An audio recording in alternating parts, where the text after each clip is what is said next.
আমাদের গ্রুপ সদস্য চঞ্চলদাকে আপনারা অনেকেই চেনেন। যারা সিউড়ির বাসিন্দা এই মানুষটিকে অনেকেই দেখেছেন। এই মানুষটির নিজস্ব আর্থিক ক্ষমতা স্বল্প হলেও এনার মন অনেক বড়। ইনি রাস্তার অনেকগুলি অবলাকে প্রত্যেক দিন খাবার খাওয়ান। সিউড়ি সর্বমঙ্গলার কাছে যে মার্কেটটি আছে সেখানে একটি রাস্তার কুকুরের কদিন আগে অ্যাক্সিডেন্ট হয়। খুব জোর আঘাতের কারণে তার শরীরের কোনো অংশে না ভাঙলেও সাময়িক প্যারালাইজড হয়ে গিয়েছে কুকুরটি। খবর পাওয়ার সঙ্গে সঙ্গে আমরা তার চিকিৎসা শুরু করি।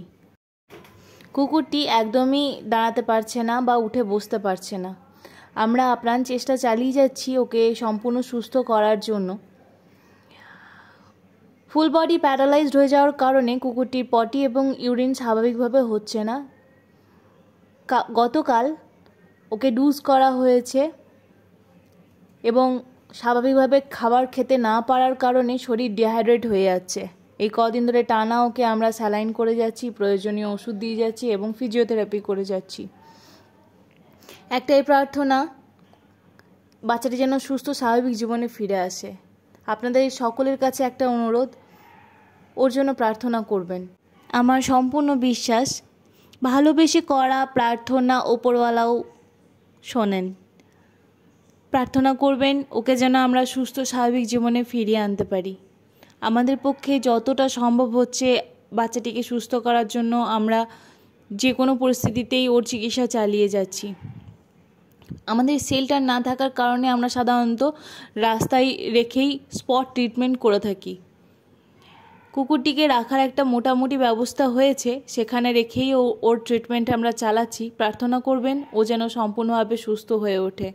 চঞ্চলদা নিজের সামর্থ্য মতো দিনে 3 বার গিয়ে ওকে পরিষ্কার করে আসছে এবং ওর প্রয়োজনীয় খাবার যেটুকু সম্ভব হাতে করে খাইয়ে দিয়ে আসছে। যেহেতু সে স্বাভাবিকভাবে উঠতে পারছে না, তাই স্বাভাবিকভাবেই ও নিজের খাবার খেতে পারছে না, ওকে খাইয়ে দিতে হচ্ছে।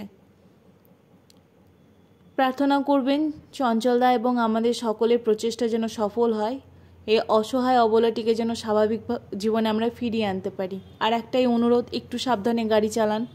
আপনাদের যেমন জীবন আছে ওদেরও জীবন আছে, আপনাদের যেমন কষ্ট হয় ওদেরও কষ্ট হয়।